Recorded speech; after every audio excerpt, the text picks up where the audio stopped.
Hey everyone, Ariel Adams with the Superlative podcast. My guest today is Ben Cook. He's the founder of Ben's Watches and a content creator. Ben, welcome. Thanks for having me. I appreciate it. So you're on the show because you came highly recommended from my team. I ask them from time to time, I'm like, who's interesting on social media out there that we might want to have on the show that has something to say? And our social media manager, Jake, said, oh, there's this guy named Ben, and he's making some interesting content, and he might have some cool stuff to say.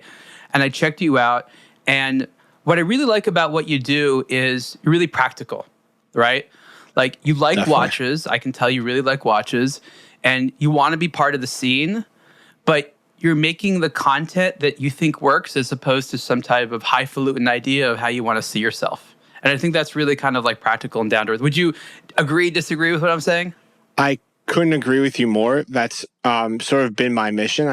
I feel like I don't want to be like anybody. I feel like you see that a lot of people making content and not being who they truly are. And I feel like I just want to be me making content about watches because I feel like as a viewer, that's what I want to see. I want to see the person. I want to see who the person, you know what I mean? That's what I prefer. I'll tell you like an interesting thing that was said about me. I kind of surprised me. So I've been doing this for 17, 18 years now, right? Wow. 2007. Awesome. And a few years into it, people from brands started giving me, I think they considered it a compliment. I was kind of confused by it. And they're like, Ariel, you've really remained the same person. And I'm like, was I not supposed to? And as I sort of went into this more and sort of saw social media, I realized that being in this industry, especially if you're in media or a store, it kind of like changes a person. And you, I'm sure before you started doing content, you looked at content and you probably saw these personalities. You're like, I can't imagine actually having a chat with this person, right? Like, this seems like a very strange guy. I just want to know your assessment because you've been doing this a few years now, but give me some opinions on what some of the characters in this space are like. Yeah, I think like without naming names, I think what I've noticed is, especially when I first started creating content, but really as I got into it, I just started making videos on TikTok on my walks to my work.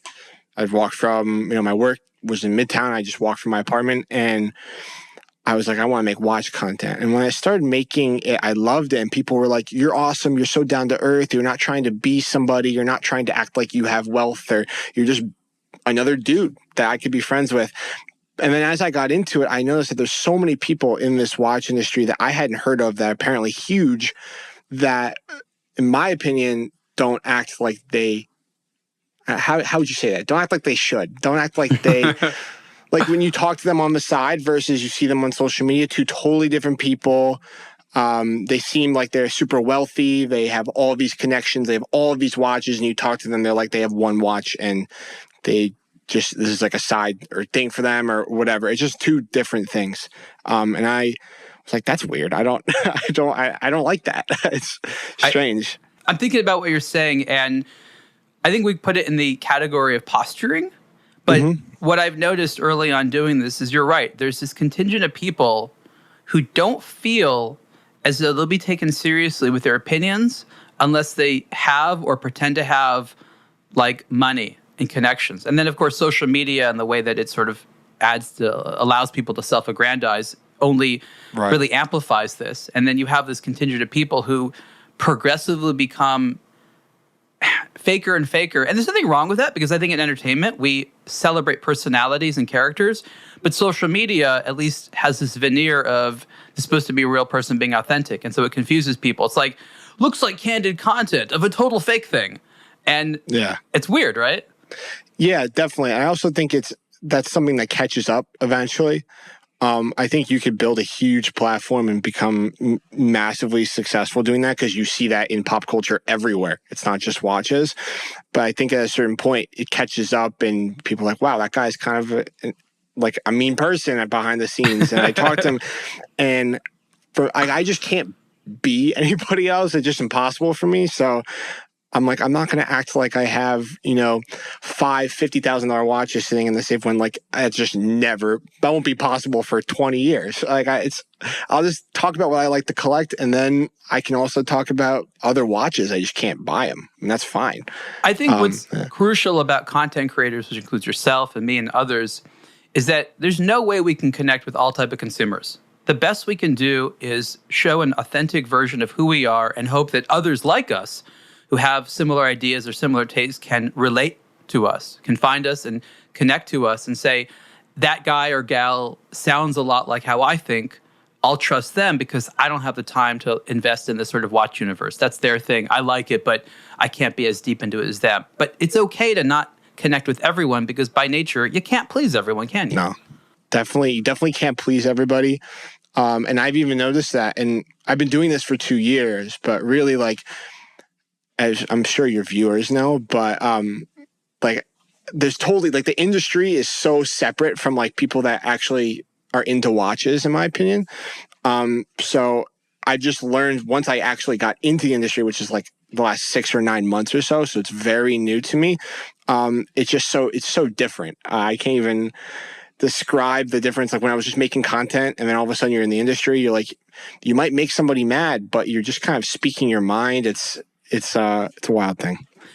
I wanted to hear a little bit about what you do and how you got started. But before that, I think there's an interesting story to talk about how you got into watches in the first place. You represent one of the younger generations of enthusiasts right now. And brands or others are curious. How do people discover this hobby? I think that the way people are discovering it these days is very different than me. I had to discover it in quote unquote the real world. And then only after I started doing what I'm doing did social media even become a thing. Nowadays, people are discovering it very differently. So for you, how did you initially become a watch enthusiast? No, great question. I guess it's a very impractical thing. I feel like a lot of people that I've seen in the watch industry, it's like, oh, my parents, my mom and my dad collected watches and they gave me one when I graduated high school. And then all of a sudden, like that's the sort of story. My parents both didn't collect watches. My grandparents didn't collect watches. And I kind of just got into it. It sounds silly, but I was just always into things on my wrist, which I don't know if you definitely remember this, those Livestrong bracelets, those yellow. And then during that Livestrong bracelet era, everybody was like 80th birthday bracelet, 18th birthday bracelet, wedding bracelet. I don't know what they were called, but they had that plasticky, I could put a picture even. Yeah, silicone bracelets.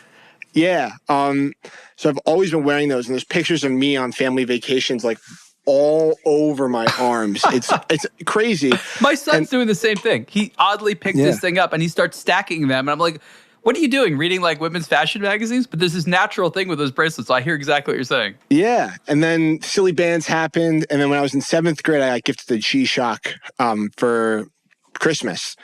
And I still have it. It's broken. It doesn't work. But I have it. And it just kind of, from there, I was sort of into it. I had an Apple Watch for a little bit. And then when I got to college is when I really started getting into it. I graduated in 2020, so people could figure out how old I am, I guess, but I don't really care. And then 2018 was when I really started researching, being like, what do I want to buy? Because during that whole time, I couldn't afford to go spend a couple $100s even on a watch. I was a kid. I had, jobs and stuff, but I was trying to have fun with my friends, pay for my car or whatever.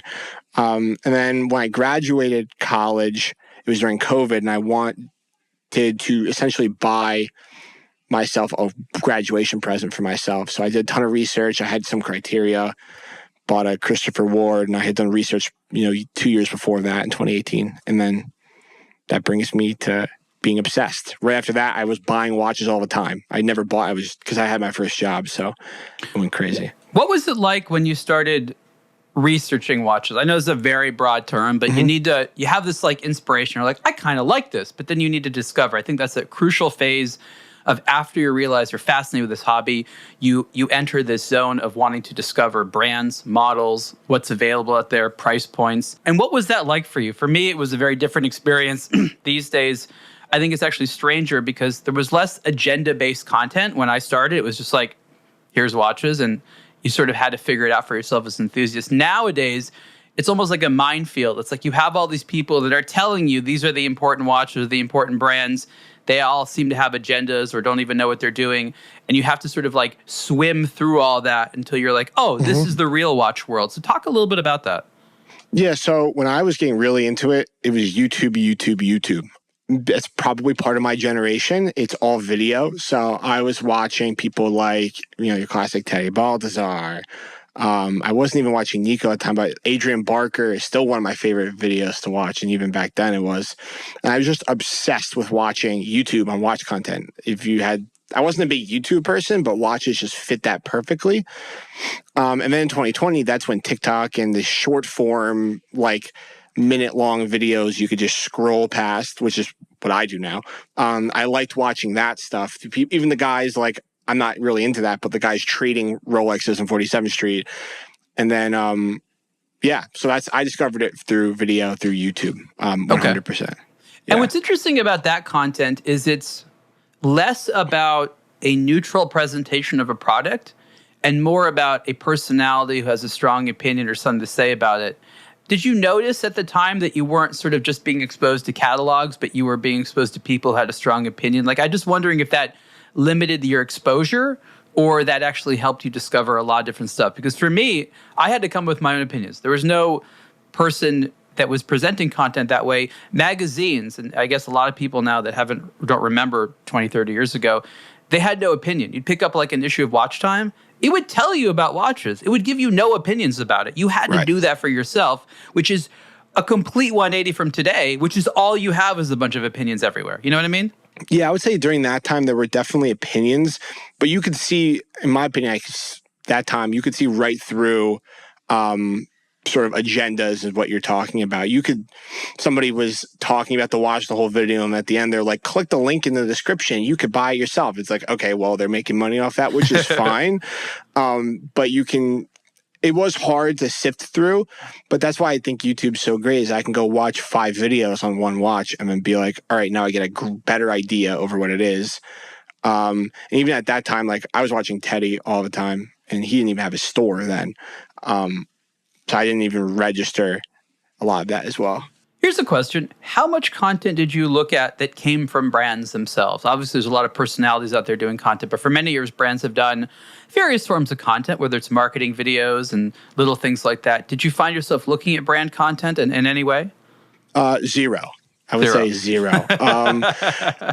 Occasionally, like I would look at some publication stuff, so like YouTube videos from Hodinkee or whoever, or you guys, but I wouldn't have ever watched. I would go to the brand's website and scroll through, but like I wouldn't watch a video made by them or an advertisement. It just didn't, or a celebrity wearing a watch. I didn't care what they were wearing. Still don't. But that's good. That validates suspicions I had, right? Because brands. Something funny about, I don't know if it's a Swiss thing or it's just a watch brand thing, but like once they realize something has use for them, like videos, they're like, oh, we'll just do it ourselves, right? They love control. But then when they do it themselves, I don't want to say it's bad, but it never has the heart and soul and opinion and personality of if just a third party does it. And so I kind of find it funny that rather than them understanding it's important to ally, they're like, oh, that's a good idea. I'll do it myself. And what you're confirming is that no one cares. Yeah, nobody cares. I think from a brand side, eventually, I'm hoping they will understand the value in like a content creator and somebody who, I guess we were joking before about the influencer name, but an influencer, you getting somebody that's authentic, that speaks their mind, that's not beholden to, they can say whatever they want. You will get your brand in front of so many more people in a better light than if you just make your own content. Because if you're watching branded content, you know you're watching branded content. Why would I be influenced by a purchase decision seeing a brand's video? You couldn't. It's impossible. But I think partnering with people, not even me, or like blogs like you guys or something like that, I think is crucial in the next 5 years because I just not going as well right now, very clearly. So what do? I wouldn't even go celebrity. I go to people who are into watches, who talk about watches every single day, publications, influencers, YouTubers, whatever, and help them and give them resources, and then that would help the industry so much. I'm very passionate about that. I'm glad to hear you say that. I've written specifically that on multiple occasions, even recently, where I've defended what I just call the content creators and how important it is to work with them. It is a bit of an uphill battle. So I remember being in your position a little bit idealistic. We're like, hey, this thing works. When the brands find out it works, they're going to do it, right? And it runs into a lot of hurdles like politics, cultural issues. Control is a big part of it. They want to have control of everything. But it's so refreshing that you are coming to these conclusions, in a vacuum. No one's telling you this. You're realizing, like, wait a minute, this army of content creators out there is the best way to reach consumers. Just, work with them. You don't have to work with all of them, but you'll find buddies. You'll find people that think your way, as opposed to study what they do and try to replicate it yourself and cut them out of the process because you think you can do it better because you're awesome. And that's just a fantasy, just a total fantasy. Yep. No, I couldn't agree more. And I think, how should I put this? The amount of, if you look at like a content creator's profile from a brand's perspective, like the amount of views they're getting, the amount of people commenting stuff, good or bad, I think I look at it from like, I'm very into like technology too, and I'm into a lot of different things. But when you look at content creators in those spaces, all the brands are helping them out and partnering with them and supporting them so they could do this, right? Which I think is so important. And you look at those industries, like it's done so well. Like the Apple partners with all of these YouTubers, all of these Instagram, TikTok content creators who are talking about the products, good or bad. It puts the brand in front of more people. And I think any brand that's not named Rolex should be trying to get that. And I think eventually it'll make sense. It just lags behind. Yeah. Another part of it, which is kind of funny, is rather than adopt the wisdom that we're sharing, they would rather find, I guess what you call is new blood who doesn't get it yet that they can manipulate.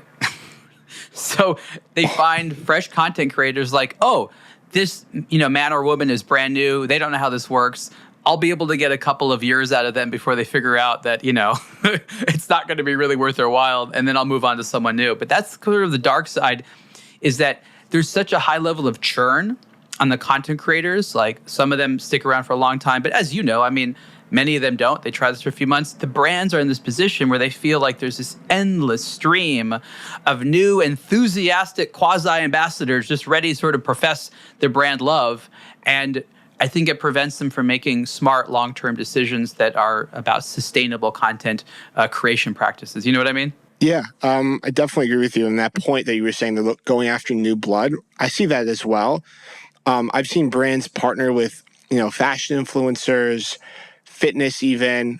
And these are high-end brands where like it would be perfect for them to partner with somebody like me, because I post a video a day, 30 a month on average. I can't post about every brand every month, between posting about certain watches to be posting a lineup. Like I just can't post about it all. So it makes so much more sense for them to support something like that, like me or a YouTuber, as opposed to, advertising with an influencer who's into fashion. But I totally see that as well. And it's frustrating, but I will say, I think they're coming around to it a little bit. I'm hoping. Let's hope I'm seeing it more. The good news is that, especially over the last 2 or 3 years, I've seen a big change in guard at the brands. I hate to be so cliche about it, but the sort of younger generation mentality is starting to take over. The old guard is sort of coming out. They're still up against a lot of backlash from the entities there that want control. They all think like bankers. So they're like, if I spend this, how much am I going to make? I'm like, well, you don't know, but they still want to have all these established, forecasting. But I am seeing a new generation over there that is more open-minded. So I think that is probably sort of the upside here. What do you actually personally like about a brand? Obviously you're not going to work with every brand that comes and say, I want to work with you. When looking at a brand, just you personally, Ben, what attracts you to a company and their products? Yeah, it's interesting. I like brands that recently been looking back at history. We were talking about Tudor before, but I love that. I think that is good for a brand to look back, especially if you have almost 100, not really 100 years, like 50, 60, 70 years of history. Looking back at the old models that you make, people really enjoy that, and they've stood the test of time for a reason, so why not look at that? I also really like brands that are priced like well. So a brand that's charging $15,000 watch that, in my opinion, I hold it in my hands, I look at everything, I'm like, this could be $4,000. I instantly cannot endorse it. And I know that that's like, it's not an investment point of view. It's whatever you like, but I see that a lot where stuff is overpriced. No, it's value for money. You want value for money. Yeah. Another reason why I talked about that brand, but that's also why I like that brand, Christopher Ward, as well. They're so into value for money. That's like the number one thing for them. And I think you get so much watch and looks so good, feels so good. And after seeing, hundreds or almost thousands of watches now, it's like I could see when I'm holding a watch, I'd be like, it probably costs this much. And then it's like 3 times the amount. I'm like, that's ridiculous. So I really like that as well. It's funny that you ask that because I'm sort of all over the place. I'm mostly into sports watches. And then you could hand me a dress watch and I'm like, that's my favorite thing right now. I can just get pulled in so many different directions. I like the high-end independence.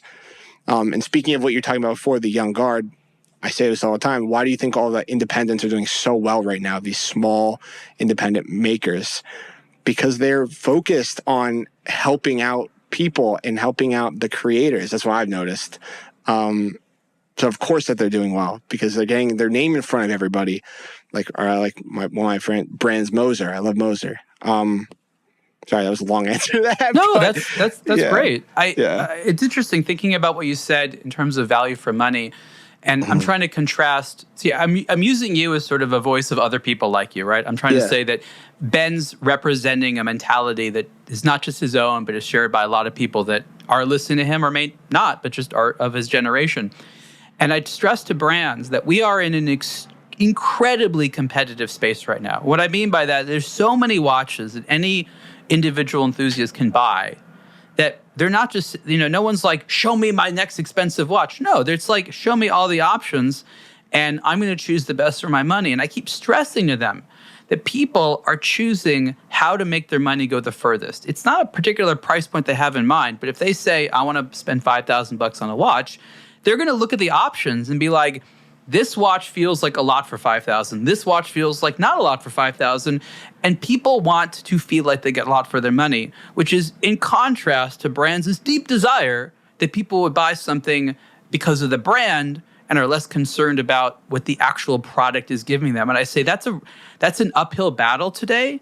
And people are just so educated that it's hard to do that. Yet we are in an era of skyrocketing prices for a lot of the established brands. I mean, price increase over the last couple of years it's almost humorous in some instances, right? Thoughts on what I've been saying? No, I definitely agree with you. I think from a consumer perspective too, I think it stinks, but a lot of it, what comes down to is I buy this watch, I walk out of the store. If it's worth 50% what I bought it for, do I really want to go buy that? I don't blame them.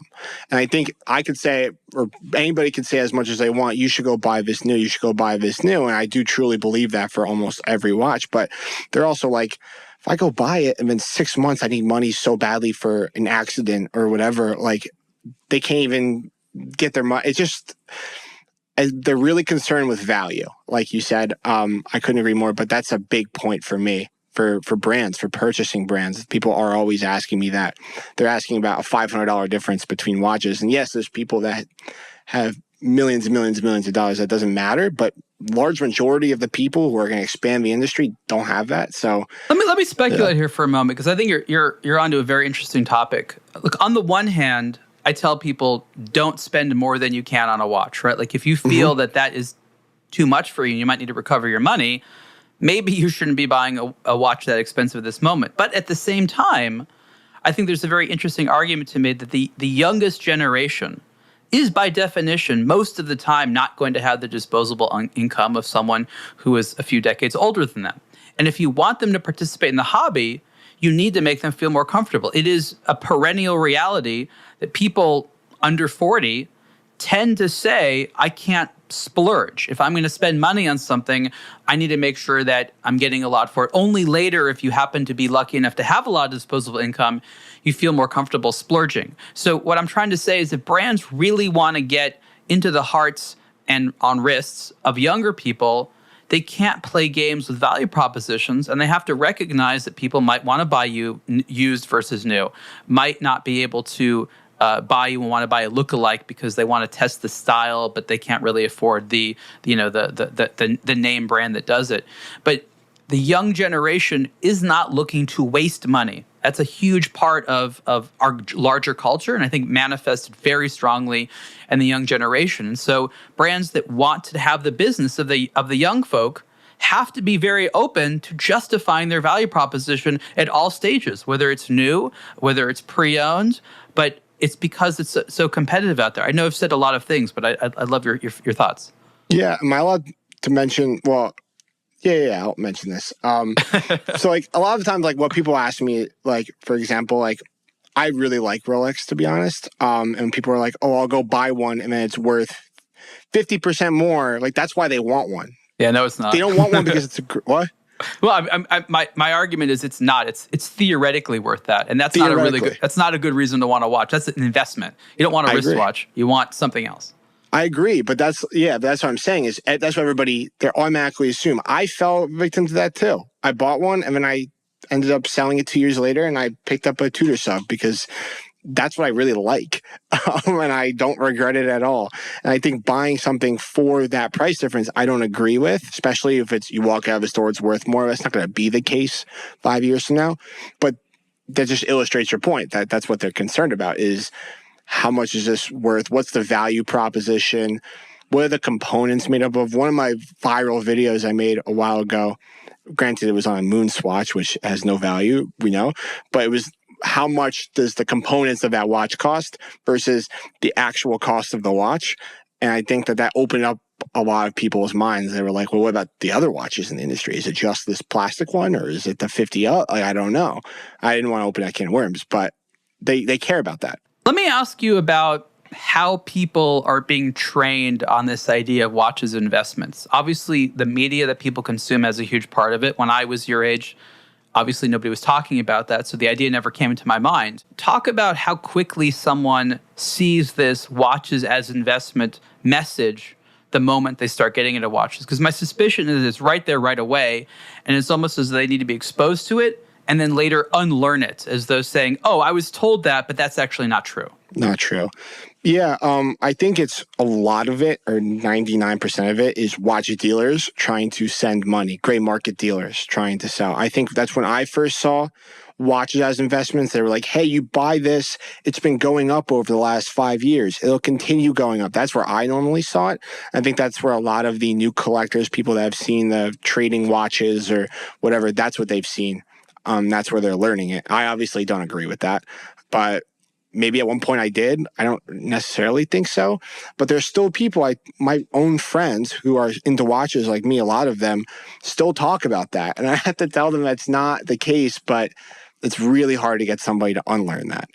Really hard. What is the best way of getting someone to unlearn that, right? Because we have this interesting phase approach now, because what happens because of social media, we can say that most people getting into watches on the internet are going to go through a series of phases because they're likely to be exposed to certain type of content. So phase one is some type of curiosity. Phase two is being told a bunch of, we'll just call it misleading content. And then if you get to phase 3 and 4, you then start to unlearn that and then become more of what I'll call a original watch lover, where your taste is what's dominant versus these sort of ideas that are being told to you. And again, for me, when I started, it was all about my taste right away. No one was telling me what to get.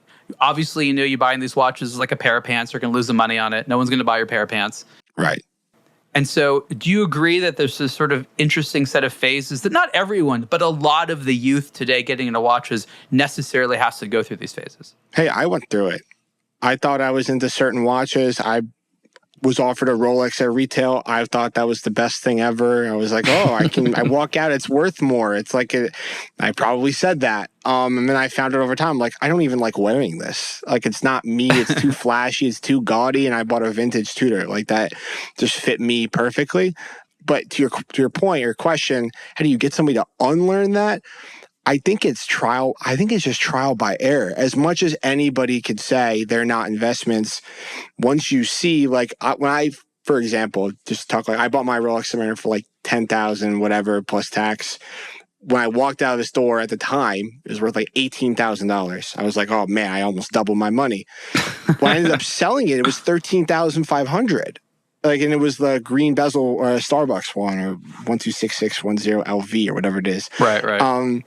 And I kind of was like, wow, it came down in price, but you're seeing on social media, mostly watch dealers saying, oh, the watch is going to go up. It's worth this much now. What is it going to be worth? They're the most coveted brand. Everybody wants them. You can't get one. It's so rare. Obviously, we know they're not. But I think it's trial by error. And also, I think a lot of people are learning now, too, that I've seen, that I've spoken to. They're like, I bought this Datejust for this price. What do you think I can get for it? And I'm like, 30% less, 40% less than you bought it for. Like, because they bought it on the gray market when everything was hyped and they were told that it was an investment. So I think it's just that. And then they'll discover that they should never buy like that. Right. But I think that's the way. I don't know if there's any other way. Let's talk a little bit about your particular business. We talked about you being a content creator, but are you full-time in the watch, the watch game? And what do you do to make money? Yeah. So I've been doing it full-time for almost 2 years. It would be September 2022. Congrats. So thank you. Slowly working at it. It's difficult. I worked in finance before this, and I actually really enjoyed the business I was in, but I didn't enjoy my work-life balance. And although I still work hard now, it's just nice to be able on a Monday afternoon, if I worked on Sunday, to be like, oh, I could take the day. It's just nice to be able to have that. But what I do, so I started off, I was originally I quit my job. I was just going to go find another one. And there's a watch company, well, not watch company, but a reseller called Bezel. I'm sure you might have heard of them before. They're an advertiser. They're great. Getbezel.com. Yeah. They are, they're fantastic people there. And they invited me, hey, do you want to come make TikTok content? At that time, I probably had 8,000 followers on TikTok. And they were like, hey, do you want to make content for us on our own page, kind of be the face of our TikTok? I said, yeah, absolutely. And that sort of enabled me pretty much full-time income, which was unbelievable at the time. So I'm forever indebted to them because they were the ones that I don't think I would have ever done this if I didn't have that. Shout out to Mike and Quaid. Is that it? Yeah. Mike, Quaid, Chase, Ryan, everybody. They're all awesome people. But for about 6 months or so, I did that. It was awesome. And then I said, hey, maybe I just could try to trade my own watches. Because at the end of the day, I was still working for somebody else and I wanted to work for myself. Why is that? It's so cliche, but I just have a very much an entrepreneurial spirit. I just find it's almost like a game. That's kind of how I look at it. It's just very fun to try to build your own thing. I just find it so rewarding, and I have found it so rewarding.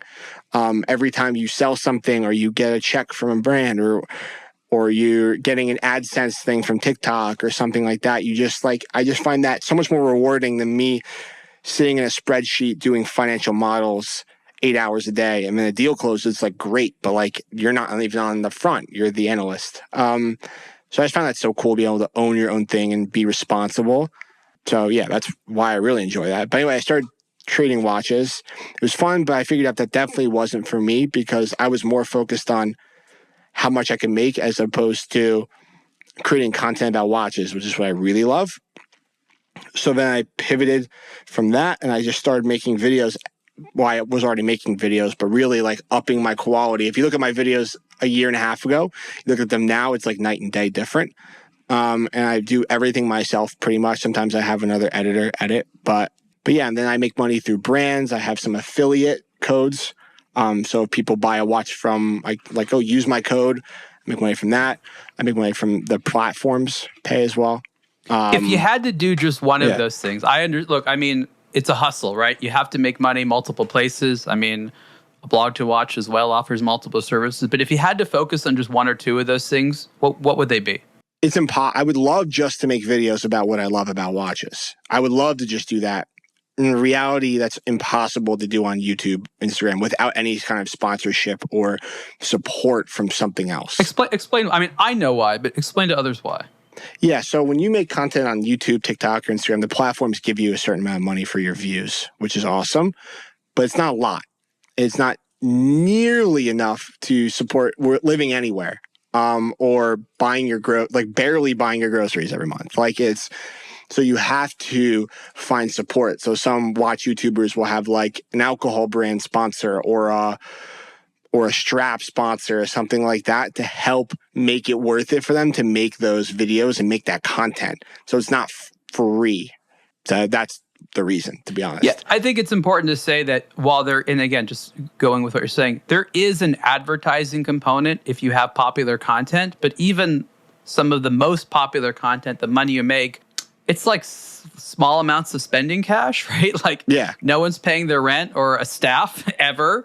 The best case scenario, if you're a very lucky content creator and you really just want to live off of views, is you'll be able to support yourself. You'll live simply, modestly. You might control your life and be able to wake up and make content, but you're not going to make a lot of money. And I think this is most important, you have to make content all the time. Constant content, sometimes on multiple platforms. That is the reality of what you would do, what you have to do, even with a couple of side hustles. And that's a steep bar. That's hard for a lot of people to do. And if you're not a young person, I remember when I started having a family, like that really impinged on my ability to do this all. Because I'm a workaholic. Everyone knows I'm a workaholic, but I would spend day, night, on the website, making content, talking with brands, traveling, blah, blah, blah, blah, blah. Like it is all encompassing. And I promise you, I wasn't paid very well if you just put the hours, if it was saying how much I made per hour. No, not that much. Again, your reaction? No, I agree with you. And I think, but I do believe, and we were talking about this before, the whole video making content all the time, just because that's the future of watches, my opinion is video. Eventually it will be worth it, the amount of content that I'm making. And I think it will, even after all this time of struggling and it being difficult, I still believe that it will be worth it and the brands will get it. There will be a point when they get it, and it's not a matter of if, it's when. So I believe in 100%. And there's ways that some content creators have structured with the brands to work with them in some way, and I've explored that as well. But it's difficult. It is. For people that don't know as well as you, what would you say are the major differences, especially for watch content, between a platform like Instagram and TikTok? Different companies, slightly different platforms, both social media, both popular their own way. What would you articulate as their major differing points? What I've noticed is Instagram, it has to be much more high polished. Stuff that goes viral will be edited very well. It will be super HD. It will be like professionally done. Instagram loves that. Interesting. When you look at TikTok, I could sit on I don't do this. I just post stuff I put on Instagram, but you can just look at your phone and you can go viral. I have 1 million view videos where I'm just talking to the phone about a watch. And there's no editing involved. I just make it and hit post. Very different things. Obviously, there's a lot more that goes into that, including like your hook and your watch time. But they are similar too, in that you want, when somebody finds your video or scrolls over your video, it's how long are they staying on the video until they scroll off of it. Right. That's all the algorithm cares about. And maybe some comments, but generally no. It's how, when they scroll, they say, oh, there's Ben, or oh, there's somebody from aBlogtoWatch. That's all they care about, is how long they're staying on the video. I'm writing a little bit about this, and I've been thinking about it a lot. It really is the difference between, I'll say, Google and social media. And I think it's very important to think about. When I started building my content, it was sort of a more sort of library approach. It's like there's people out there with questions, right? They want to know, what is this watch like? What is this brand like? I'd like a review of this thing. And so my job as a content creator is to answer questions that people have, because people are going to be searching for answers, and I want them to find me. When social media came about, it replaced that with something else. Not that people don't ask questions anymore, but it added a new element. And that was, people don't know what they want. You have to hook them through some type of emotional sensation. And the job is to get people emotionally interested whether or not they're asking the question. And so one sort of presupposes the consumer has an interest and you're offering them an answer. And the other one is, I don't know what to do. I don't know what to be into. I don't even know what to look at today. I'm going to just be sort of shared. And what is, as you said, what is promoted is that stuff which is engaging. And why something is engaging or not oftentimes has very little to do with how academic it is, how true it is, how responsible it is. And that's a very different type of thing. Obviously, the internet needs both. It needs answers to questions, and it needs to sort of be able to tell you, here's some stuff. It needs to have portals, right? The internet started with portals of discovery. But would you agree or disagree with that sort of dichotomy between sort of search engine content and how social media works? Yeah, I definitely agree. I think I was telling Jake this a month ago. I was saying social media and, making a video or whatever, it can lead to somebody purchasing or learning a lot, depending on what it is. But I think a lot of it, especially in watches, is discovery. So you're discovering, oh, they released this watch. Here's a couple things about it. This is what I think. Then they'll read an article. They will go on YouTube. They will go do whatever they will go to the store and try the watch on. But the social media part is the discovery. And I think they work hand in hand. You need the articles, you need the YouTube, but you also need the way to discover that it even exists. So that's sort of how I view it. Also, what is interesting, you were asking about the difference between Instagram and TikTok. On TikTok, there's a search function, which I actually use in my day-to-day life. That's probably my generation, but I'll search like how to make hard-boiled eggs, how to do whatever. And you can search, so people can search what's the best watch under $10,000. What should I buy? This Rolex or this Speedmaster? And it will find the video closest to what you search for. And I think that's also cool. So they have that on the Instagram, not so much. YouTube, definitely. But that's also a Google product. Yeah. And this has been very interesting, I think, for people that just want to know how people discover watches today and sort of how they get into watch culture. Now, that the next element is the social element. I think that's where it gets very interesting. Yes, there's all these great ways to consume content, but then there's the other added element of chatting with fellow watch enthusiasts. Obviously, as a content creator, they talk to you and you have to interact with them. And I think that the community element is an actually necessary part, because for many years, collecting and being into watches was a bit of a lonely thing, right? It was you and your watches, and your friends were like, this is nerdy. Now, the social element is almost sort of baked into that. And it's interesting because people have to be social about watches even before they know watches. So I'd like to know from you, what's the experience been like, not just making content, but, interacting with the community, maybe forming friendships, maybe getting into fights. Talk a little bit about that part. Yeah, I get a lot of DMs. People trying to direct message me, answer questions. I answer everything I possibly can. But I'm getting 20 a day at least. At one point, it was almost like 100, but that's when my account was growing like crazy. And now it's still growing, but at a slower pace. What do they message you about? Anything from, my grandfather gifted me this watch when he passed away, or I inherited this watch. What is it? What can I do with it? And sometimes it's like some brand I've never heard of. I'm like, I don't know what this is. And then a lot of the time I'm deciding between, the Oris Pro Pilot X and a Speedmaster, what should I get? Or something along those lines. And you have to kind of be like, well, 99% of the time it's go try them on and figure out which one you like to try on, which one you like on your wrist the best. A lot of people don't have that. So it's trying to help them through it. The questions about investment obviously come up all the time, and me being like, they're not investments. And then sometimes they press me and I'm like, if I had to choose, but it's all the time. It's like 24/7. I get it. That's amazing, because despite the different generation and the different platforms, it's the identical stuff that we get and that I've gotten for years since day one.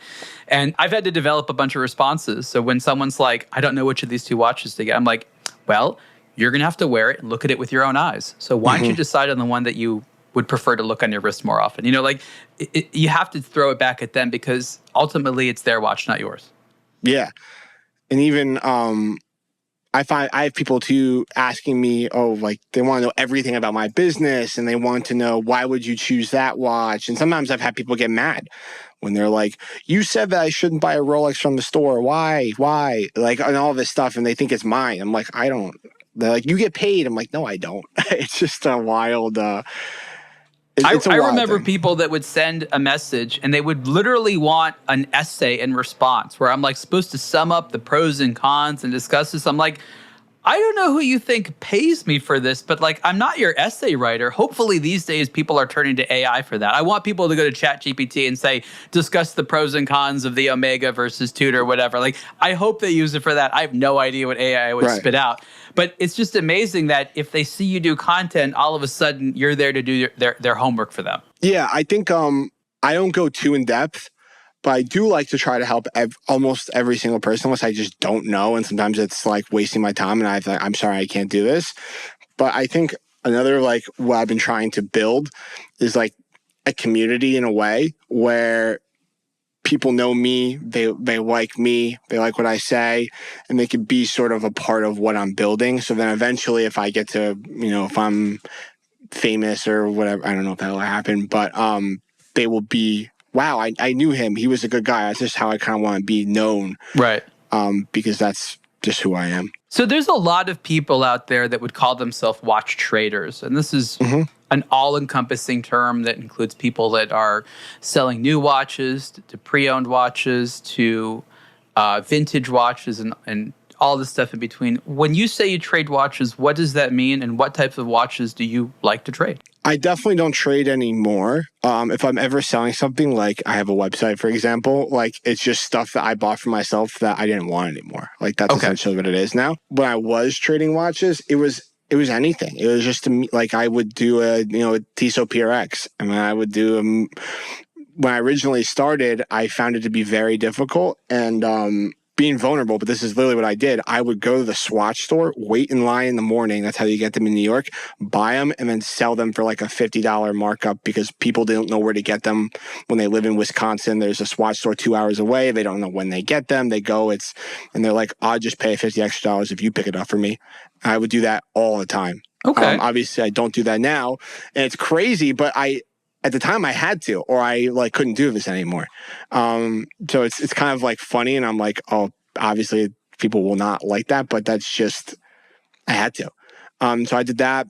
I've even people have come to me like, oh, I want a Rolex for this. Can you get it for me? Yes, I have all of those chat groups. I could find it. But what I found with trading watches, what I didn't like, not only the negotiation and flaking and all of that, was the authentication. Stressed me out so much because even though I could be 99% sure, it still scared me. And I would go through leaps and bounds. I bought all these tools to open up case backs, compare them to photos online. I was so in depth with it that it was like, this is too much. And it's like distracting from what I'm trying to build. It was way too much. So I stopped because I do think a lot of traders don't do that. And that's why I always say you got to be very careful about where you're buying your watches because people aren't going through the links and they don't have the knowledge to be 100% sure what they're getting to you is legit. So, and there's a lot out there. There's a lot of people out there that are buying and selling watches. And I think the funny thing is, you're an honest guy. There's a lot of people out there that are willing to bend the truth to get the sale. And it's hard to compete with people out there that are literally, money is so much more important to them than long-term thinking and reputation. And so it becomes a challenging place to work within, right? Yeah, I would say adding on to that too, there's a lot of people that don't call themselves watch dealers, but they sell watches. They will be influencers talking about, oh, I found this is so cool. But in reality, they're selling it all the time and they won't advertise it. So I found that as well to be a huge thing that I just feel like you have to be 100% honest. And I just, especially in vintage watches, it's a minefield that there's so many fakes that you can't auction houses can't even tell the difference between two watches. So it's a little bit crazy. Do you feel that the average consumer today thinks there's too many places to buy a watch, or that are there? I've written about oversaturation in the market and too many places to buy watches. Are people intimidated with the number of options, or is it a good thing to have all this crazy experimentation? I always send them to the same place. I have had people say, what do you think about all the different places you could buy, the big names as opposed to like your one-off dealer. And I just always send them, I've talked about before, Bezel, because I just know them personally and I know they're good people and I know their process and I've seen it happen. So it's just easier for me to be like, don't worry about how much money you're spending. Go to them and they'll take care of you. And I think that's so important but I get questions all the time about where to go. So yeah, I would say so. That's interesting to say, and I more or less agree. You know, Bezel, eBay, others have a built-in assurance process, right, where they check. And there's some of them, like Bezel, have more curation than others that are more sort of an open space. But being able to buy from a place where there's recourse if there's a problem is really important. For many years, I've got messages, probably you, where people have come to sob stories. Someone stole from me. Someone misled me. Someone disappeared. This type of stuff happens all the time. And unfortunately, there is a lot of too good to be true stuff out there. You are, at least, especially for a novice who don't know the people involved, you're much safer buying from a platform that has those types of assurances as opposed to some person out there that's promising you something that may not be real. Yeah. I mean, the other thing too is a lot of these dealers who are, it's one guy and he's made it big, he's known as a dealer, they'll make fake profiles. They're making fake profiles of me when I was trying to trade watches.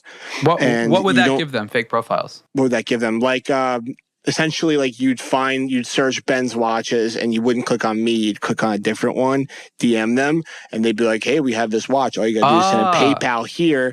They send it, and then I've had 2 people come to me and they're like, I sent you money. I'm like, no, you didn't. And then they'll send this, it's clearly not me. It's like an old profile picture of me. And I'm like, I can't do anything. Like, what am I supposed to do? So that's interesting. Yeah. You know how that used to affect me? It was quite different. People would impersonate me or pretend that they work for aBlogtoWatch, reach out to a brand, say that they're going to review something, hopefully the brand sends it and then just disappear. Yeah. So brands have come to me sometime, be like, oh, when's that review coming up? And I'm like, I don't know anything you're talking about. Mm-hmm. And I'm sure brands have fell for it in the past and not even told me because they're so embarrassed about it. But that was the early version of that is to get free watches to pretend you're a reviewer. Obviously, brands got hip on that. But it's just funny that what you're saying is like the new evolution on that. Yeah, it's all over the place. If you search like any watch dealer you can think of and you search it online or on Instagram or Facebook, you'll find fake profiles. It's crazy, and it happens, and it's sad too. It is pretty sad. Let's go back to, I guess you could call it the future. And this is what I mean by that. We're set with an interesting set of circumstances right now in the watch community. One is that understanding and interest in watches may be at an all-time high in modern times, right? Because of social media, because of guys like you and a lot of the content that may not even actually do people service, but reach them, watches are on young people's minds in an outsized way. We'll call it that. Yet, we are facing an unpredictable global outlook, not a lot of economic growth in a lot of places, and a general sense of consumer pessimism and stuff like that.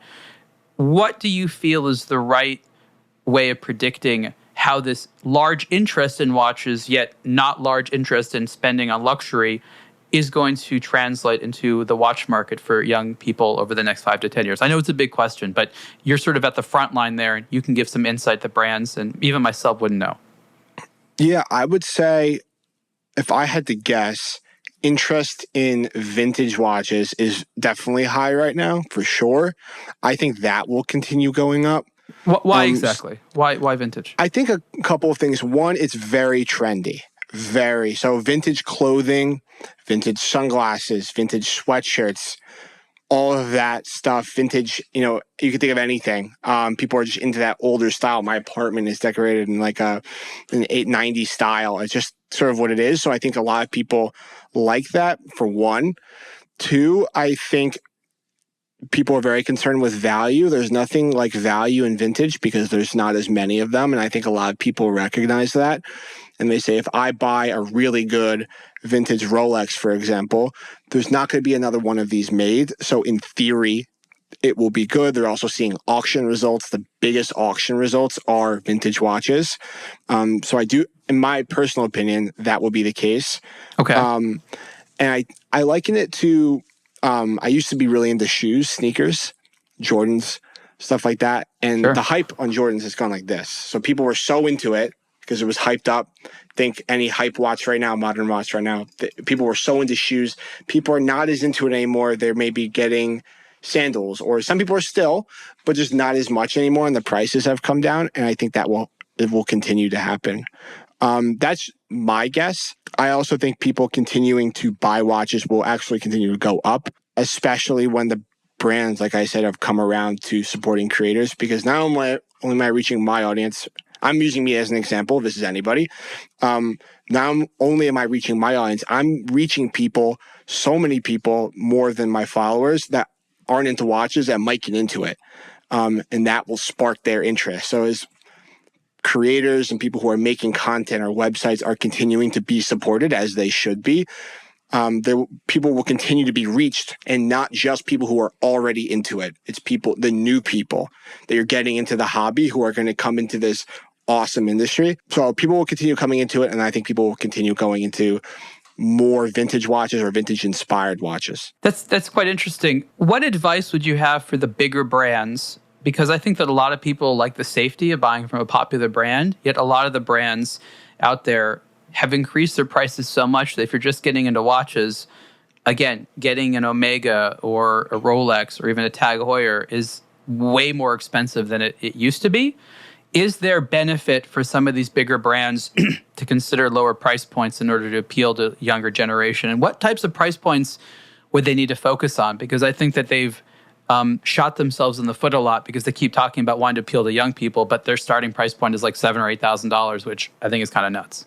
Yeah, I think that's a good starting price point, to be honest, for a lot of brands. It depends on what you're making, obviously. I think once you get over like 15,000, 20,000, unless you're targeting somebody that's super into watches, it's very hard to get them to not buy a Rolex. It's just like, at least that's what I've noticed. It's like, okay, is somebody going to go buy a Rolex, or they're going to go buy, like, I love JLC, but how hard, that's pretty difficult. I wanted to comment actually on the price increase you want to talk about. Yeah. I thought about this the other day, and I don't know if this is the case or the reason why prices have been going up, but because I guess prices of parts and labor and all that stuff because of inflation have gone up a lot, prices have to go up.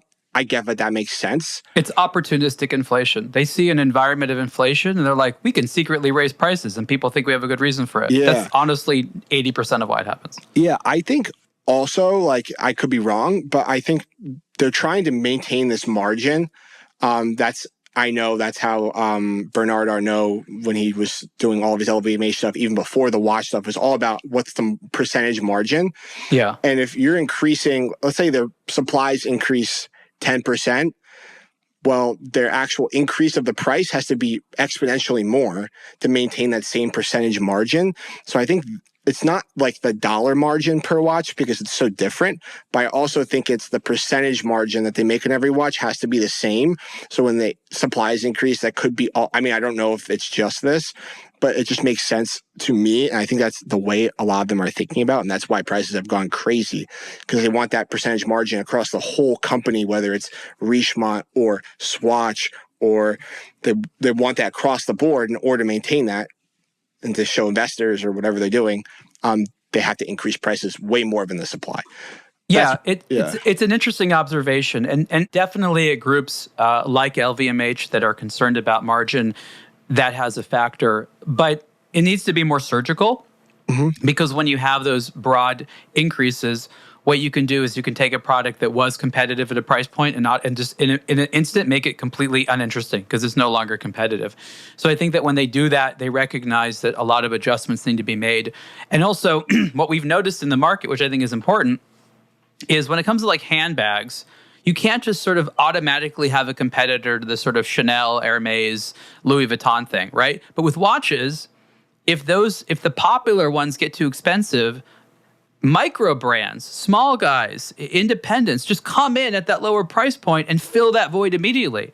So no one's like, well, I need to spend more to get the same experience. The reality is when you spend more, it's a different experience because you could spend the same you wanted to on a watch. And I think that brands too infrequently recognize that the market is so agile that within a couple of months, someone will fill the void you just left at. And the Japanese for many years were fantastic at this. They would just look at the price points the Swiss weren't selling in and just sell in that zone. And they continue to do that, and it continues to work well for them. And I scratched my head wondering, why are the Swiss allowing all these people to just eat their lunch because they're so bent on charging more money? They're depriving themselves of a lot of volume. Yeah, and I think that also goes back to your point about the micro brands too. I'm super passionate about micro brands. That's why I bought Christopher Ward first, even though now I wouldn't consider it a micro brand. It's probably a little bit bigger. That's amazing that people consider it a micro brand. I just had this conversation. Tell me why you think they're a micro brand. I think when I originally, not that I discovered them, not saying that, but I think when I first bought into them, there was nothing online. Like I couldn't, this was 2020. I could barely find information on it. They were at Wind Up Watch Fair, but they weren't as big as they were now, coming out with the 12 and the Belcanto and all of this. And now they're huge. Now 100 people work there. I mean, I don't know how many, but that's not a micro brand. Definitely not. Let me correct something. By the way, I'm a fan of Christopher Ward. Christopher Ward's business has nothing in common with the current crop of micro brands. It was started by a group of mature businessmen that decided to have essentially a mail order discount watch that looked like popular watches. It was produced in the Far East. It was designed more like Fossil than anything else. And it was always based upon direct-to-consumer with its catalogs and advertising. Mm-hmm. Most of the first designs were just trying to emulate something else. They eventually grew large enough because of those large volume sales to regular people that they became more of an enthusiast brand. But it actually evolved into more of an enthusiast brand, starting from a non-enthusiast brand. And I sort of define all micro brands as originally beginning from a very small group of people or one person as an enthusiast brand. So I know that they go to Wind Up and stuff like that, and I'm not trying to attack them in any way, but I find it interesting that there's this perception that they're like a micro brand when in no way are they set up that way, nor have they ever been. Yeah, no. I totally see what you're saying. I think it's a lot of the Wind Up stuff, and I think a lot of their like lineup is grouped in with the micro brand stuff. So like the 12 will be grouped in with something from Monta or something like that. I think that's part of positioning. The positioning of it. But no, I definitely, especially then I definitely thought it was a micro brand. Now I definitely don't.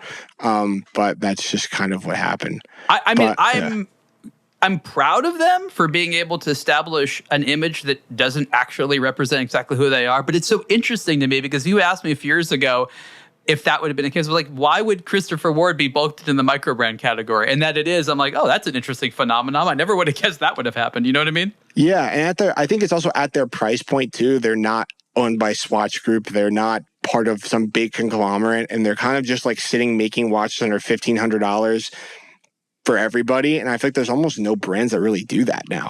It's harder to find, you know, you still got the Japanese who, despite some price increases, I think are amazing. But yeah, I think this has been interesting. Ben, we're going to have to do this again. We're basically out of time here. Yeah, absolutely.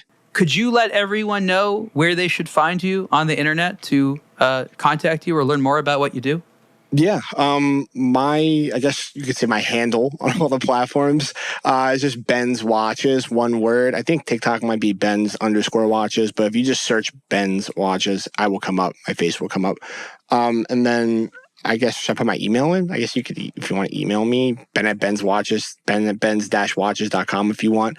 You don't have to email, that's stupid, but Instagram, I generally respond to DMs. So if you want to DM me, ask me questions, you want to know more about what I do or how it all works, I love talking about that stuff. So, well, I'll have to have you back because this has been so interesting. This has been the Superlative Podcast interview with Ben Cook, founder of Ben's Watches and content creator. Ben, thank you so much.